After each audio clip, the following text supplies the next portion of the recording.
Abiler şimdi Me'ariç diye bir sure var. Şimdi çok ilginç tevafuk etti sure. Ardından biraz çalışma yaptım. Surede bir ayet denk geldim, beni dehşete düşürdü.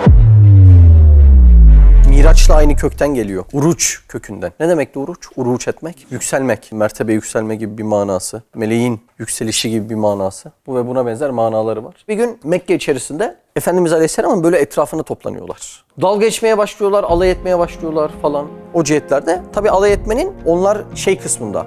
Sizin diyorlar ilahınız varsa haydi bakalım şimdi gelsin bana ceza versin diyorlar. Anladın mı alay çeşidini? Hani şimdi istiyorlar. Halbuki o an o bulunan toplulukta Efendimiz Aleyhisselam olduğundan dolayı ve oradaki müşriklerin birçoğunun çocuğu ilerideki iman ehli olacağından dolayı Allah Azze ve Celle oraya bir azap indirmiyor o anda. Efendimiz Aleyhisselam ve etrafındaki sahabelerle hani ne oldu? Rabbiniz azap verecekti. Hani üzerimizden yağdıracaktı. Kıyamet gönderecekti. Yani adeta cehennem azabına, haşre hatta öldükten sonra dirilmeye, öyle değil mi? Kıyametin alametlerine vesaire bunların her birinin şuur eksikliği olacak şekilde haşa alay etmeye çalışıyorlar. İşte tam bu esnada bu sure nazil oluyor ve surenin içeriği haşrin, ahiretin dehşetini, şuurunu ve mücrim kişilerin, mücrim ne demek? Günahkar.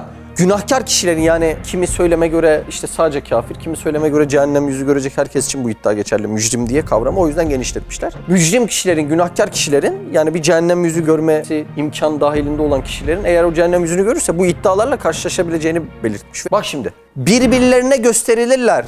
Günahkar kimse ister ki o gün azabından kurtuluş için oğullarını, karısını, kardeşini, kendisini koruyup barındıran tüm ailesini ve yeryüzünde kim varsa hepsini fidye olarak versin de tek kendini kurtarsın. Yani ya Rab sen onları ateşe at ama beni bu ateşe atma, kurban olayım beni kurtar diyecekler. Fayda verecek mi? Burayı konuşalım. Zerre faydası olmayacak. Çünkü bu film bir kez çekiliyor denecek.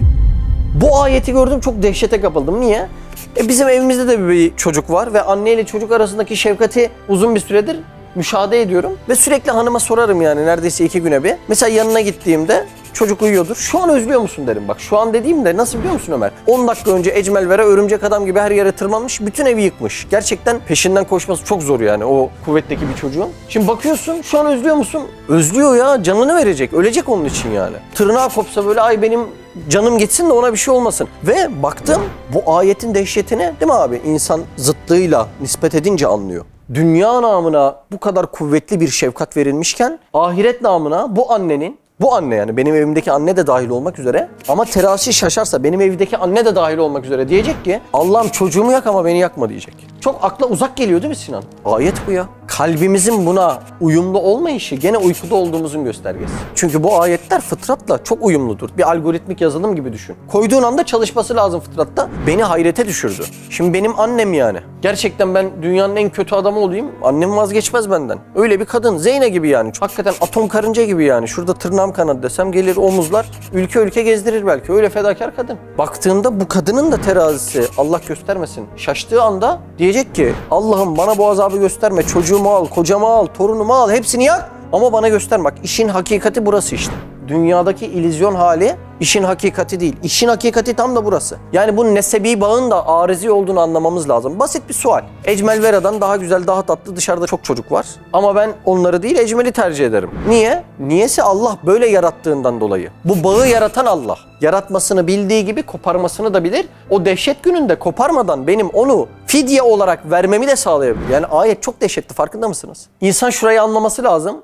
Dünyada benim birinci öz sorumluluğum çocuğum değil. Benim birinci öz sorumluluğum ailem değil. Benim birinci öz sorumluluğum bizzat kendim yani. Nefsim ve Allah arasındaki ilişki her şeyden önemli olan. Her şeyden ama Sinan aklına ne geliyorsa benim birinci öz sorumluluğumu barındırıyor. Ama biz şu an birinci öz sorumluluk olarak neyi koyuyoruz özellikle ahir zamanda? Garanti altına alınmış bir rızık bizim için birinci öz sorumluluk haline gelmiş durumda. Şimdi Allah ben rızkına kefilim ama kabrine kefil değilim diyor. Bizim tavrımız tam zıt. Rızkımız garantide değil ama tavrımız garantide gibi. Şimdi sana bunu beyan eden bir yaratıcıya sen sürekli rızık endişesiyle davrandığında onun rahmetini, rezzakiyetini itham altında bulundurmuş oluyorsun. Ta rahm-ı maderde değil mi? Anne rahminde bile Biz mücadele mi ediyorduk rızık için? Hayır.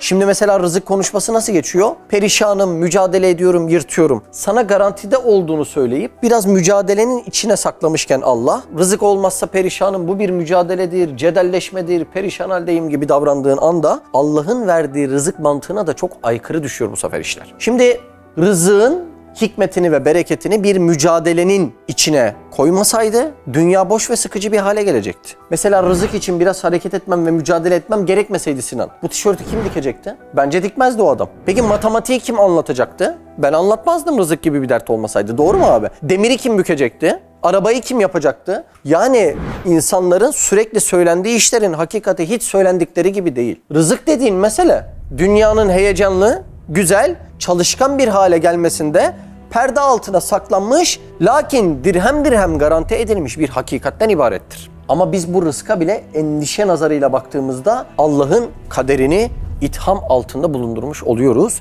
Hayatımızın birinci önceliğini buralara almış oluyoruz. Birinci önceliğimiz ne rızık, ne evlat, ne eğitim, ne ev almak, faize girip ev almak değil mi? Birçok insan o faizle birinci ev almaya çalışanların hep söylediği cümleler böyle olmuyor mu? Abi ne yapayım, evsiz mi kalayım? Yani Allah herkese hayırlısını versin. Ama ev almak farz değil ki. Faize girmemek farz ama. Buralardan uzaklaşıyor tabii ki zihin ve işin sonu hafizan Allah böyle Allah'a dik durmaya çalışan herkese meydan okuyan ayetlerle denk gelmeyiz diye dua edeyim.